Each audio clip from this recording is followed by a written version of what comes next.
des communications à la commission scolaire Portage de l'Outaouais. Je vais être votre maître de cérémonie ce soir. Dans un premier temps, je voudrais m'excuser. Je sais que vous êtes extrêmement tassés. Je vois la foule en arrière. C'était la plus grande salle que nous avons pu trouver, qui a pu nous accommoder. Donc, je suis désolée, on va tout faire là, pour accélérer le pas, pour que ça soit le moins long possible. On m'a demandé de faire un petit mot parce qu'un kiosque à l'extérieur de l'amphithéâtre, c'est un kiosque du CISO. Il est là, au fond, pour les gens qui sont sinistrés ou qui, indirectement, ont vécu le sinistre. Ils offrent des séances d'info psychosociales. Puis, si vous désirez vous y inscrire ou obtenir l'information, ou sur les ressources disponibles, ils sont à l'arrière et vont pouvoir vous donner toute l'information. Il y a également l'organisation scolaire et du transport de la commission scolaire qui est à l'extérieur pour vous fournir tous les détails si vous en avez besoin. Afin de s'assurer du bon déroulement de la soirée, j'aimerais vous faire part de comment ça va fonctionner. Dans un premier temps, il va y avoir une présentation de la part de M. Jean-Claude Bouchard, directeur général de la commission scolaire. Il va faire un état de la situation. Il va vous présenter également ce qui a mené à la décision de la commission scolaire. Ainsi, il va tenter de répondre à des questions que nous avons reçues depuis plus d'une semaine. Après ça, il va y avoir M. Ménard, qui, lui, directeur de l'École secondaire Mont-Bleu, qui va s'adresser directement à vous avec des questions beaucoup plus précises, parce que c'est son équipe qui travaille à la relocalisation la semaine prochaine. M. Michel Letemps va s'adresser à vous, puisque vous allez aller à l'École secondaire de Lille. Nous allons avoir une période de questions. Il faut comprendre que nous avons prévu que la séance d'information se termine à 22h30, donc les périodes d'intervention et de questions vont être de 2 minutes. Et à cet égard, pour assurer le bon déroulement de la soirée, on va vous demander de rester calme. C'est pas toujours facile, rester ouvert d'esprit et surtout de rester avec un ton respectueux. Sur ce, je laisse la parole à M. Jean-Claude Bouchard.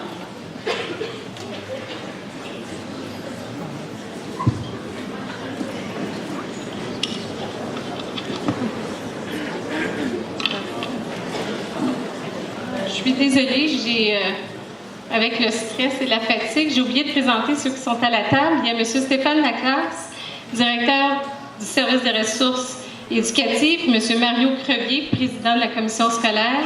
Nous avions M. Jean-Claude Bouchard, directeur général, Mme Nadine Peterson, directrice adjointe, M. Pierre Ménard, directeur de l'École secondaire Mont-Bleu, et M. Michel Letemps, directeur de l'École secondaire de Lille. Mesdames et messieurs, bonsoir. D'abord, nos pensées vont aller pour tous les sinistrés, autant les membres de notre personnel, nos élèves, leurs parents, puis l'ensemble de la communauté. Donc, l'école secondaire de Lille, il nous est tombé quelque chose sur la tête d'important.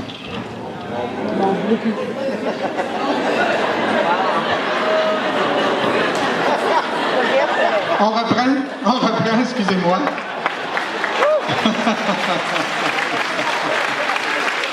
Excusez-moi. Bon, il n'y a pas strictement notre directrice des communications qui est un petit peu fatiguée. Je pense que le directeur général aussi. On va passer à la diapositive suivante, s'il vous plaît. Donc, école secondaire Mont-Bleu. Perte importante, travaux importants de restauration à réaliser. On parle minimalement de 10 mois de travaux majeurs. Tout le bâtiment, le terrain sont inaccessibles pour toute la durée des travaux. Le retour souhaité, puis je dis bien souhaité parce que dans une situation comme ça, c'est évolutif. Retour souhaité des élèves et du personnel août 2019. Maintenant, dans certaines questions, on nous demande comment se comporte la commission scolaire quand on arrive avec une problématique comme ça, comme celle-là. Donc, mise en place immédiate d'une cellule de crise. On parle ici de la direction générale, donc Nadine et moi-même, les directions d'écoles concernées les directions de service. Dans un premier temps, on était avec M. Ménard, mais quand la réflexion a évolué, parce qu'au fur et à mesure, on voyait l'importance des dégâts à ce moment-là, puis les différents scénarios qu'on mettait en place, bon, l'école secondaire de Lille faisait partie de la solution, donc on a invité nécessairement M. Letemps à joindre à nous. Relocalisation de secondaire Mont-Bleu devenait nécessaire. Et à ce moment-là, il y avait différentes conditions d'associer, mais ça représente quoi, clairement, quand on veut relocaliser une école? Les besoins, on parle ici de 50 locaux de classe, 10 laboratoires et ateliers de sciences, 4 locaux d'arts plastiques, 6 plateaux sportifs, des espaces communs pour 1580 personnes, des salles d'enseignants pour 105 personnes, locaux pour soutien administratif, professionnel et technique. La première solution qu'on voulait trouver à cette époque-là, parce qu'il y a beaucoup de choses qui se disent présentement dans les journaux, sur les médias, mais la première solution qui était pour nous celle qu'on privilégiait, c'était de réunir l'entièreté de nos élèves, de notre personnel de l'école secondaire Mont-Bleu dans un seul et même bâtiment. Les premières discussions qu'on a eues à cette époque-là, que j'appellerais des discussions à un niveau administratif avec différents partenaires, puis on parle de différents paliers de gouvernement, à ce moment-là, on n'a pas été en mesure de trouver cet espace-là. Donc, la deuxième solution pour nous, puis qui est une solution qui est utilisée, quand on parle de plan de contingence, c'est une solution qui est utilisée à travers le Québec. Quand une catastrophe de la sorte arrive, on se retourne vers un double horaire. Donc, on partage pour 2 groupes, pour 2 écoles, un même bâtiment qui peut les recevoir, avec tout ce que ça peut créer comme contrainte. On va passer. Oui. Donc, OK, dans notre décision, il y avait comme des prémices pour nous qu'on a établies ensemble qui étaient incontournables. D'abord, bien sûr, tous les gestes qu'on doit poser, on doit s'assurer de la réussite des élèves. Puis quand on dit qu'il y avait des prémices, puis quand on parle d'un double horaire, bien, il faut nommer que on sait que dans ces situations-là, on ne fera pas que des heureux. Puis ça, on en a été conscient tout au long du processus, qu'on voulait rapide parce qu'on voulait un retour en classe. Vos enfants ont déjà manqué, ont manqué, parce qu'on est jeudi, effectivement, 8 jours de classe. Pour nous, là, ça devenait important. Puis en même temps, dans les discussions qu'on a avec le ministère de l'Éducation, bien, ces choses-là, si on va au-delà de ça, bien, ça peut changer certaines conditions, comme les journées pédagogiques, la semaine de relâche, une prolongation à la limite, là, je vous dirais, de l'année scolaire. Fait que tout ça, il fallait prendre en compte. Donc, assurer la réussite des élèves, réduire dans les limites du possible les dommages collatéraux sur les élèves et leurs parents ainsi que le personnel. C'est sûr que dans les circonstances, on savait qu'on ne ferait pas des heureux, on savait que les familles seraient touchées par ça, mais en même temps, il y avait toutes sortes d'obligations et de contraintes qu'on devait prendre en compte. Donc, maintenir ensemble les 1430 élèves dans un même milieu, pour nous, c'était un incontournable. L'équipe école, autant la direction que les enseignants, les différents personnels, les gens voulaient qu'on garde ensemble ces élèves-là. Parce qu'une école, c'est pas strictement une boîte à courses, c'est un milieu de vie. Donc, pour nous, c'est important de garder l'entièreté des enfants ensemble. Maintenir l'entièreté des programmes offerts aux élèves de l'école. Il y a différents programmes offerts dans vos écoles. Il y a un programme qui fait beaucoup couler d'encre, mais ce programme-là qui s'appelle le sport-études, qui est l'éléphant dans la pièce, fait partie d'une entité complète, et pour nous, il n'était aucunement question qu'on laisse un élève ou un groupe d'élèves de côté. Pour nous, ces élèves-là faisaient partie de Lille, puis en même temps, il y avait des conséquences de Mont-Bleu.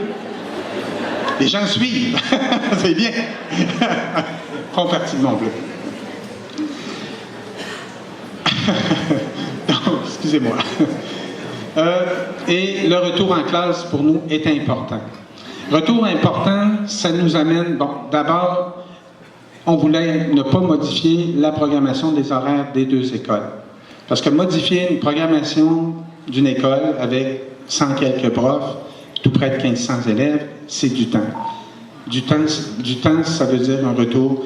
On retarde le retour en classe des élèves et pour nous, c'était pas souhaitable.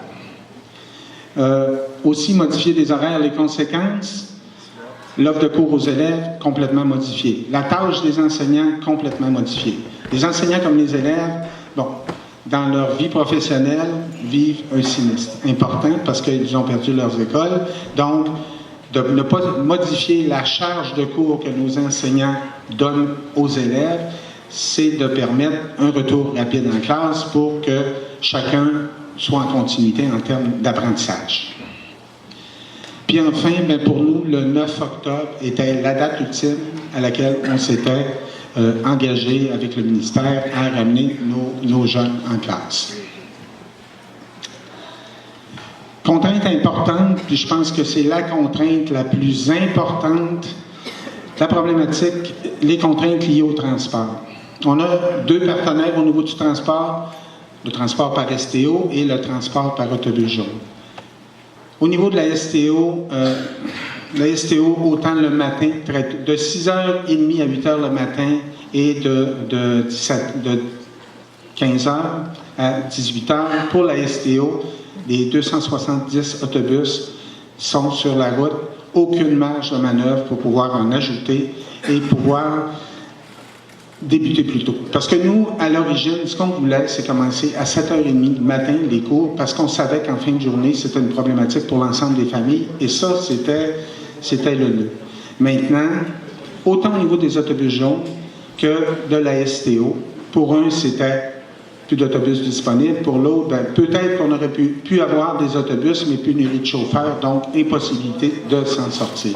Donc, on a dû s'ajuster sur l'horaire que nos partenaires pouvaient nous donner, qui nous arrivait un petit peu plus tard. Donc, on parlait le début des cours à 8h25 pour la première école. Autre problématique, en fin de journée, donc, on parle de la STO. Il n'était pas possible d'amener les autobus avant 18h15, 18h25. Donc, problématique, on finissait beaucoup trop tard. Et à cet effet-là, on a parlé au ministère de l'Éducation parce qu'on avait vérifié du côté des autobus jaunes et là, on avait une disponibilité autant des autobus que des chauffeurs. Donc, le ministère a accepté de financer les coûts associés. On parlait de 20 quelques autobus, donc il acceptait de financer, ce qui fait qu'on a fait tous les efforts dans les limites des encadrements que je vais vous nommer tout à l'heure pour amener le plus tôt possible, je vous dirais, la fin des classes, donc à 17h34. Voilà. Contrainte ministérielle importante, donc les élèves reçoivent quatre périodes de 75 minutes. Et là, on se retrouve, le ministère a accepté, et on a l'obligation, excusez-moi, d'avoir un temps minimal d'enseignement de 240 minutes par jour, donc quatre périodes de 60 minutes chacune par élève par jour. Donc, on a ramené au minimum permis par le ministère. Et ça, c'est pas notre décision, c'est que quand on fait des modifications au régime pédagogique de la sorte, le ministère doit donner son aval. Autant le ministère a donné son aval pour le 240 minutes que pour la reprise ou non des journées pédagogiques, des jours de classe perdus.